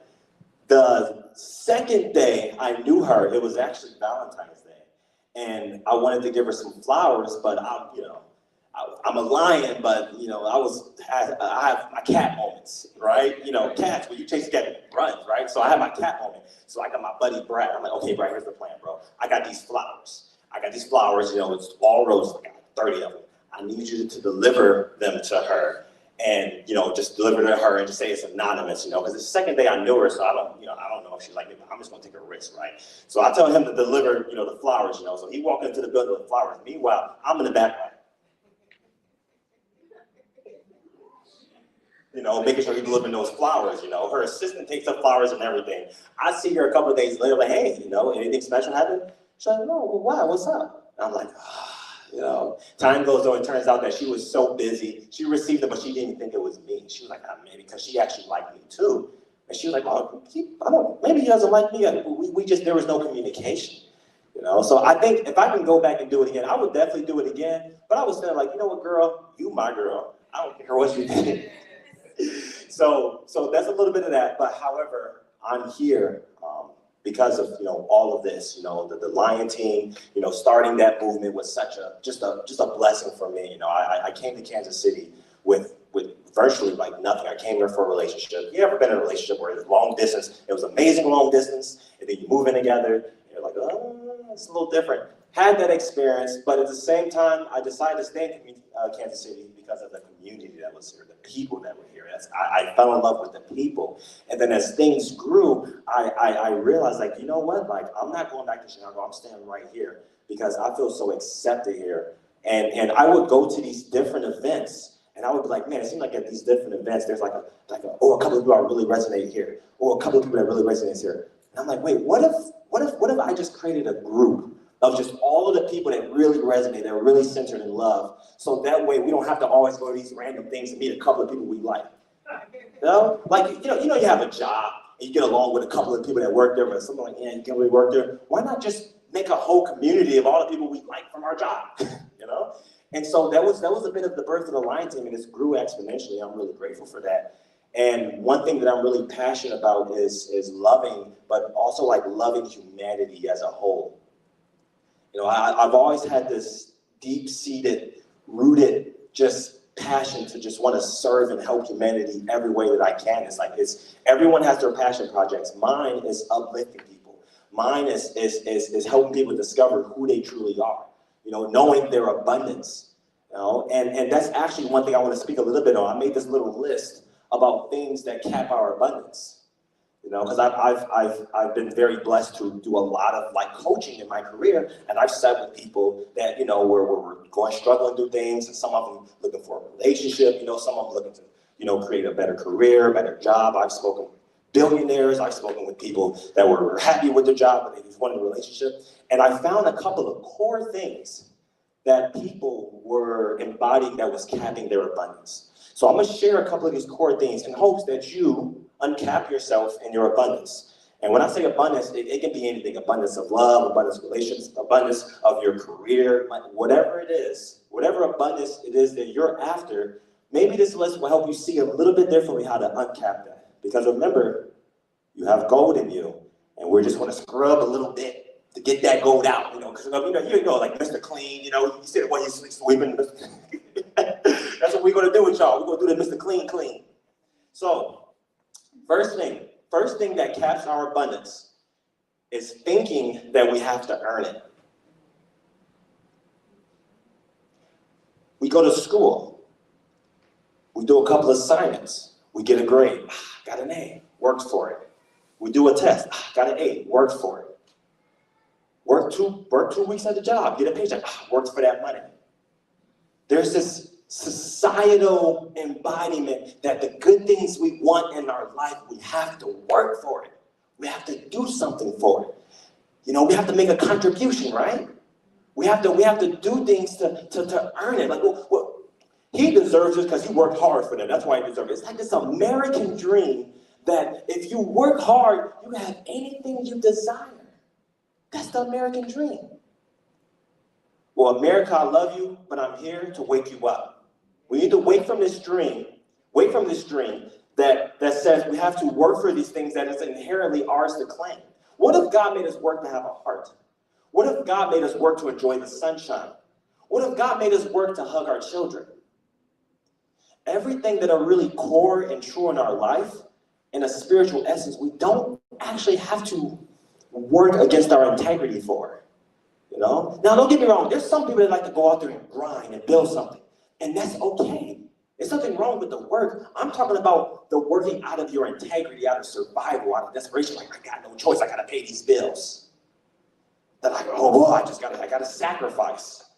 And I love my father to death. I absolutely love him, but that's the core belief is we have to sacrifice. We don't have to sacrifice anything. There is enough abundance for everything, for everyone to go around. Now, listen, if someone tells you, okay, you have to sacrifice, they're telling you their experience. And you can say, you know what, you sacrifice, but I don't have to sacrifice. There's more than enough for me to enjoy the things that I want without sacrificing other things. You can have, okay, it's not this or this, it's this and this. Now live your life. You can always have both. In every situation, think that to yourself, how can I have both? Whenever someone says, which one are you going to choose? You're going to choose the job or this or that. You can have both. You want to go to Guatemala to visit, or you want to go to Hawaii? I want to do both. Book me on 2 flights. Go there and do it for a couple days. In every situation, there's always both. You don't have to work for it against your integrity. If it's something that someone says, you know what, you got to put in the hours, you got to do all these things for this, like, you know what, I don't align with that. I appreciate that path, but I'm gonna walk down a different route where I don't have to essentially work. I think Sky's, she's one of my best examples of that. You know, in my younger days, in 20, I didn't know, I was like 18, 19 years old, trying to date, here I am. And I was actually rather short, like coming out of high school, I was like 5'4" maybe. I was really short, had this afro. My alternate name, my name's Alan Little, they call me Chicken Little. Like, it was pretty messy. Can you imagine like this, the short little kid with a huge afro, skinny neck, and it was So I'm like, well, I gotta work, for the right woman. I gotta work for, and I've realized that the women that I was working, I'm like, do I even want this girl? Does this even align with me? Do I like the idea of like, working? She's like, why you didn't call me last night? Where was you at? You gotta take me out to dinner. You gotta pay for this and everything. And I'm just like, well, I guess just the way it is, And a lot of my life has been in relationships that just didn't really align with me. And then I meet Sky, and very early on, her love was just very unconditional. It was very much just there. And I'm like, so what's the catch? And she's like, you got a catch. I'm the catch. You got one. And it just took time to believe that, So here we are, like almost 3 years later. And I'm just like, wow, that's totally possible. So if this can happen here, it can happen everywhere in our life. So think about that. Where in your life are you working or efforting in a way that you don't want to because you believe there's something on the side that you want to have, and you have to do this? That thing that's on the other side, you can actually have the essence of that right now. Align your life to where you're only choosing the things you desire, and you can actually have the experience of it now. And if it is something where it's like, let's just say someone wants to move up the job chain, right? To be like the boss or CEO, whatever it is. Okay, yeah, there are gonna be actions you move through, but that feeling of being a boss, you can have that right now. You can embody that now. And that's what I'm calling you. So that's the first one. I got a couple of them here. Second thing that caps our abundance is being driven by the opinion of others. A lot of times what we're doing things either to impress somebody or to shut somebody up. Press or shut up. Which one are we in? A lot of people are, they don't even know it. They don't even identify this, right? And don't get me wrong, I've had my moments as well. It's like one of the things I'm doing. Like I like to call in abundance in all ways. So I'm like, you know what? Damn it, I deserve to be a millionaire. I'm gonna play lottery. So I'll buy a lottery ticket. I walk out. This guy, random guy, he sees a lottery ticket in my hand. He's like, I hope you lose. I'm like, where'd that come from? Like, yeah, exactly. I'm like, okay. And then I'm like, you know what? Okay, I'm about to win. I'm about to scratch. I hope I win, right? I lost. But still, I'm thinking to myself, like, why? And then, but here's what really got me. It wasn't that this random guy said this to me. It was how angry I was, how much I wanted to win now. I was like, no, I gotta win now, right? And I'm like, you know what? Is this random hater the source of my motivation, or I am? Why? And that's always been the thing. A lot of my life has been, whenever someone tells me you can't do it, like, I gotta go do it now. Then I'm not in control of my inspiration. I need somebody to tell me I can't do it for me to do it. How about I just wake up and decide that I can do it because God's on my side? I could just choose that. I ain't got to wait on no haters. I ain't got to wait on something to kick me in the butt. I'm already running. I'm already going. So embody that. Do not let other people's opinions become your reality. And do not allow your primary driving force, the opinions or the thoughts or the whatevers of other people. Because you're always tethered to other people. You're always tethered to humans. You always need someone else for you to get wherever you want to get. That's the second thing. Third thing, not taking an inspired action because of an FBA. Someone might ask, what's an FBA? FBA is a fear-based assumption. Yeah, I feel called to do this, but, who said it, but, yeah, I think I'm gonna go out here and do this, but this. I know what's going to happen, so why even try to do it in the first place? Right? I know I need to, let's get an example. I know I need to talk to my father, but I know if I go and try to talk to him, he's going to snap at me, he's going to do this, so why even try to talk in the first place?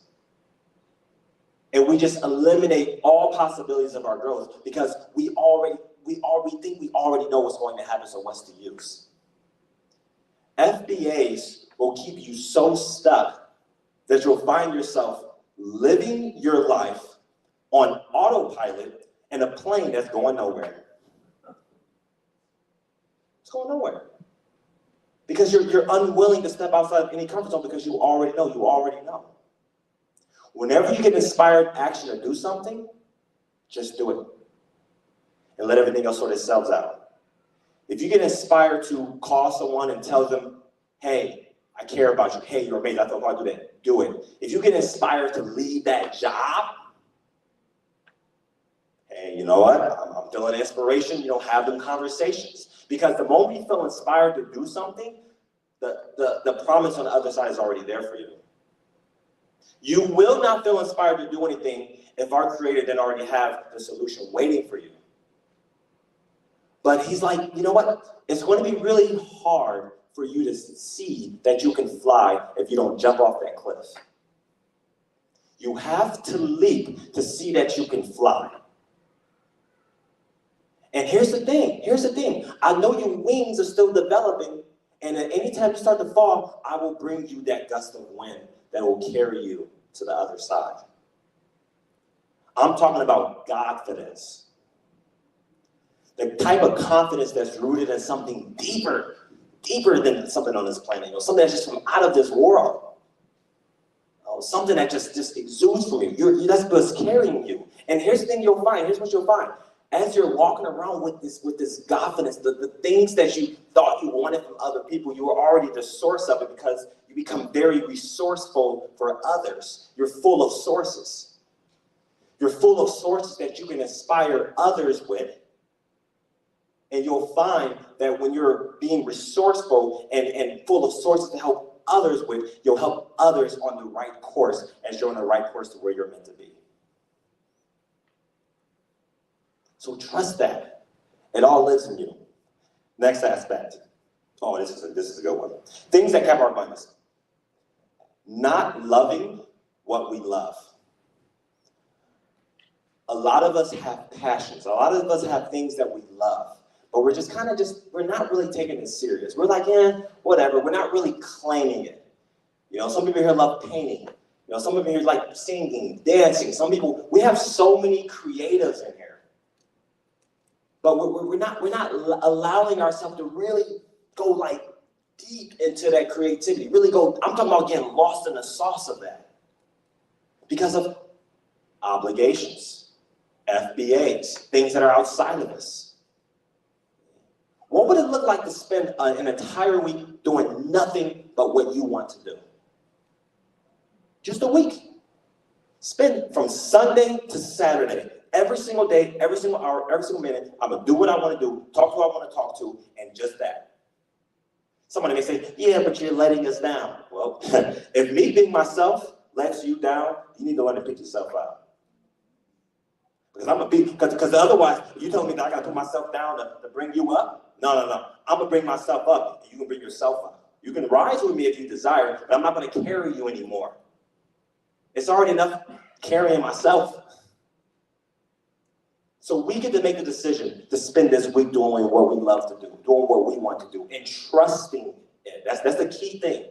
Because our mind, that little bitty voice, I gave a TED talk on this, that little voice will check, like, no, you gotta do this, you got these obligations, you got this, you gotta be responsible. You gotta be responsible. We're adults, right? There is nowhere in the adult manual that says to be responsible, you have to give up your joy. You have to sacrifice your bliss. There's nowhere. We take these ideologies that we've gotten from our parents and our grandparents. You gotta do this, you gotta do this, and they got it from their parents and their parents, to the point where it gets to like, when are we gonna break the generational curse of giving up our happiness for the sake of pleasing other people? We can start this today. We can start this tonight. Spending a week of only doing what we love to do and cutting off the idea that we have to do these things obligated to others. The best service you can do for others is be yourself. Because then you'll be a shining example of what it looks like to live a happy life. And by this example, you invite others to join you in this. It's what you're trying to do with them anyway. You're trying to help them anyway. So you might as well be yourself and be an example of that. I'm always done with this list, all right? Almost done. Got a couple here. Next thing that cap our abundance is not seeing the creative ways that is already there in front of us. Seeing how everything that we desire in our life everything that we think we want, we actually have the tools to experience it right now. Because the things we want in our life, we don't actually want the circumstances or physical things. We want the feeling that it brings us. We want that inner joy. We want that inner passion. We want the confidence. We want to feel alive. We actually have all of the tools to feel that right now. You know, I was up in Michigan visiting family with Sky. I was visiting my family out there. It was my grandma's 80th birthday. And mind you that on my grandma's 80th birthday, she requested that we have a all-out party till midnight, and there's a dance floor and a loud DJ, and she was on the dance floor the whole night moving. I'm telling you, she was like getting it right. Like me and Sky over there doing a two-step, you know, me and Sky doing like a very simple step, right? My grandma over there, she's doing a crib walking. She's doing all of this stuff, 80 years old. You know, she outdares everybody out there. You know, the energy that it just runs in the family. And I found this absolutely so beautiful because she's just living her life. You know, she's living her life without needing permission of others. You know, I have a strong belief that our age, our physical age has nothing to do with our spiritual liveliness. You know, getting old is a decision. Growing old is a decision. You are infinite creative source being. You are infinite spirit. You can embody that for 120 years if you desire. Woo. Commit to that. We going to 120. See you there, brother. Yeah. We living there, man. We out here. We out here working. Now, the second to the last thing, all right, almost finished here. The second to the last thing that caps our abundance is we're not practicing the frequency of what we desire. Let's say, for example, somebody may want, I don't know, someone says, I want to move to LA because I know when I move there, I'm going to feel, I don't know, famous or feel great or feel good. I'm going to be away from all of it. The universe is like, why are you waiting to move to LA to feel good? Why are you waiting to move to LA to feel immaculate? Why are you waiting for that move, for your permission slip to feel amazing now? The feelings that you want, practice those feelings every day. Just practice it. Like, think about it. How can I feel good? Okay, how can I feel confident? Anything you desire in your life, practice the frequency in the neutral time. The times you just maybe you're at the DMV and you're just chilling at the DMV. That's a good time to, you know what, I'm gonna practice being joyful. I'm gonna practice being happy. And you just think in your mind, you can just go there right now. You know, any feeling that you want, you can just remember a time you felt it before and regenerate that feeling. Because the way the universe works, it's kind of like a muscle. The more you exercise that frequency, the stronger that feeling would be in less than preferred situations. Somebody says, you yelled at me so it made me mad. You ticked me off. If you practice the frequency of peace, nothing can happen outside of you to disturb that peace because you're, that's what I'm gonna say, unbreakable in that. Would you rather spend your life trying to find people that make you feel good or find people that make you feel empowered? Or would you rather spend your life unmoved by how anybody acts? You get to make that decision. You just gotta practice that frequency. Practice that frequency. Last one. The last one of things that cap our abundance is too many of us don't spend the time to thank our Creator. Just thank all that is. Just be thankful. Just be grateful. And I don't mean you have to, sit down and say, thank you, God, or thank you, Allah, or whatever, we align with. I'm not talking about like sitting down and just saying, you can't do that, but I'm talking about living your life in the energy of thankfulness, living your life grateful. Somebody told me once that our lives is a gift from God. How we live our lives is our gift to God. We can live our lives with gratitude. We can live our lives with appreciation. There was once, it was some time ago. I was talking to someone. I was on a Zoom call, and I was on a Zoom call like on a MacBook Pro, and I had a phone, and I'm like, man, right now, my money kind of funny right now, man. Times kind of tough, money, a little funny. And he's like, man, I just love Bangladesh, man. Like out there, some people are working on a wage of like $10 a month.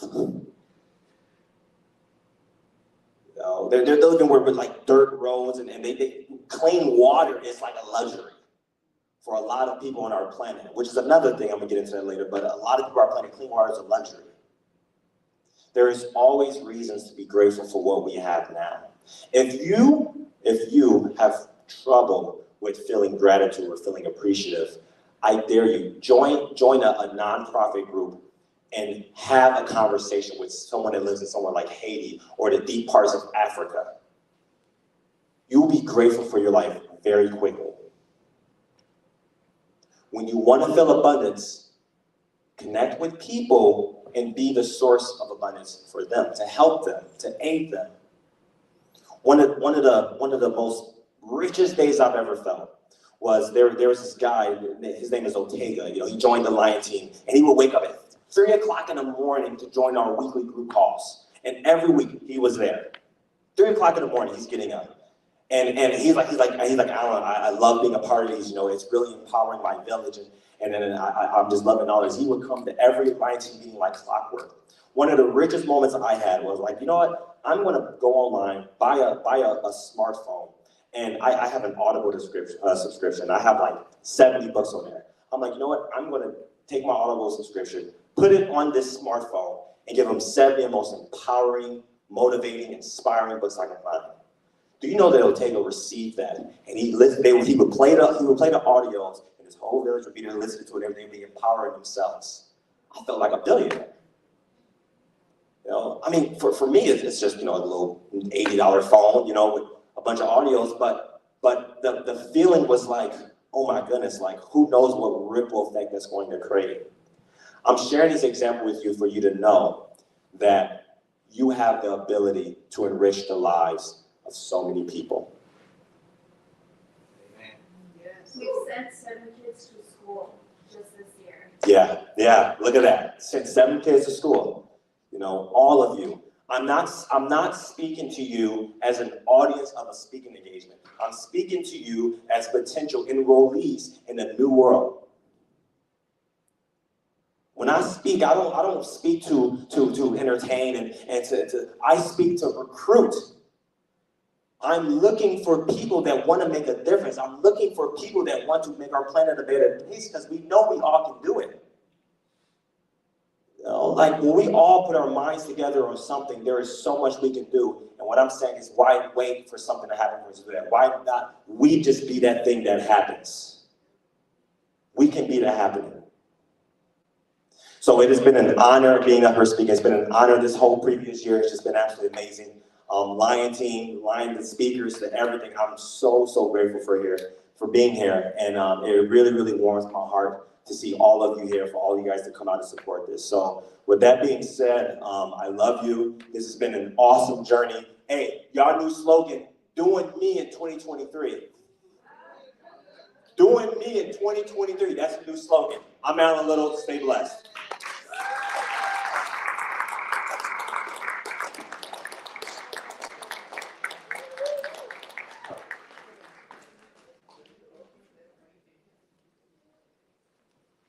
Thank you, Alan.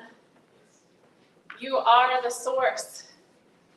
You are responsible for your personal reality. Your personality creates your personal reality.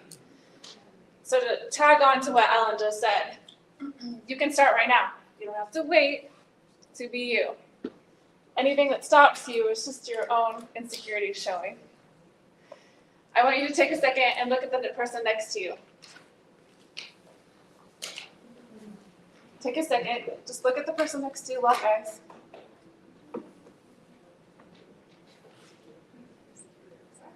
Acknowledge what comes up for you, acknowledge what you're feeling. Is it joyful? Is it awkward? Is it uncomfortable? Is it love? Whatever it is, it's in you, and you're responsible for it. What you take outside of this room, what you get to do, not what you have to do, is love. Thank you all for showing up tonight for you.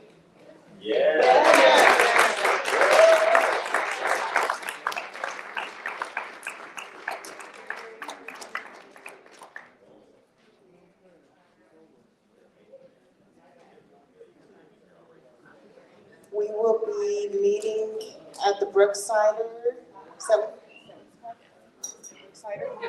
at the Brooksider for, networking, hang out, and get to know each other better. And so I hope to see you there. I hope everyone can make it.